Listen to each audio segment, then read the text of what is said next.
Everybody, say hello to Mia Rose. Hi. This is a reborn doll, one of my partners, and I really appreciate these things now ever since,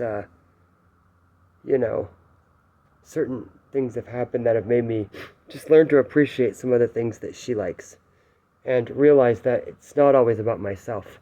So I just wanted to make a video and talk about relationships for a minute and the brain because that's an important part. So let's look at relationships, and specifically relationships where both partners have shared or similar neurodiverse disabilities.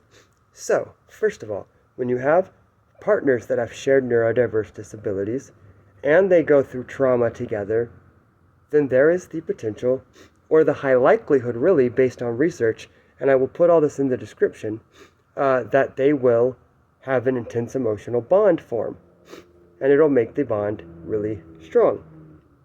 Now, when you put into the equation that both partners have complex post-traumatic stress, that makes things more difficult, because at that moment, then there is a high likelihood that certain neural pathways, which our brains are always changing, and our brains are always rewiring our neural pathways, based on events and actions that happen throughout our life and our days, then that is something that can be shown with complex post-traumatic stress disorder, which is when you go through a consistent cycle of abuse that is so consistent that it's not just your standard abuse anymore.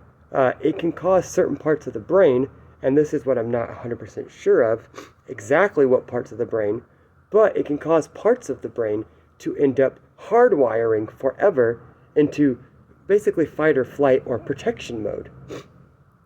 And so then when you're having your heart tell you, hey, this person's different, they invited me into their family as if they consider me family, and in the past that didn't happen, or hey, this person's protecting me when we're stuck somewhere and don't know what to do and we're running out of supplies, and they're doing everything they can to provide for us and put themselves out of their comfort zone, then, you're sometimes, though, the complex post-traumatic stress disorder can tell you, once you start seeing patterns of similar past actions, can say, wait, this person's just like everyone else.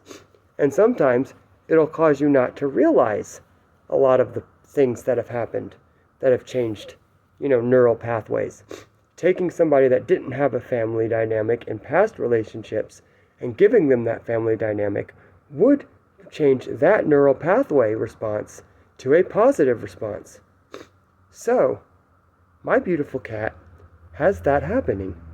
Or she has had, abuses where she's gone through things and they've hardwired certain parts of the brain to be in fight or flight mode. But that's not the answer to things. You should never trust what your brain is telling you, because your instincts will always know better. If you look back at a relationship you're in and say, hey, this person did a lot to change, me as a person, and your heart's telling you that, then why listen to your brain? Why listen to what your brain is telling you of, oh, they're just like the other person? Look at what they've done. Look at what they've done that might be considered similar, and then compare it to actions of them in the past. That is the best way to help fix a relationship and to manage the sweet complications. Those little things in a relationship where the emotional bond is so intense that it would be almost impossible to break up the relationship, but where the complex post-traumatic stress disorder and the hardwired parts of the brain are causing the person, the partner, or yourself to actually see you as similar to past abusers or similar to past problems. In ending this video, I wanted to say that thank you for watching. Look in the description for verifiable sources, and just enjoy life. Know that you're loved, you're cared for, and that everything's going to be okay. You can follow your heart and trust it.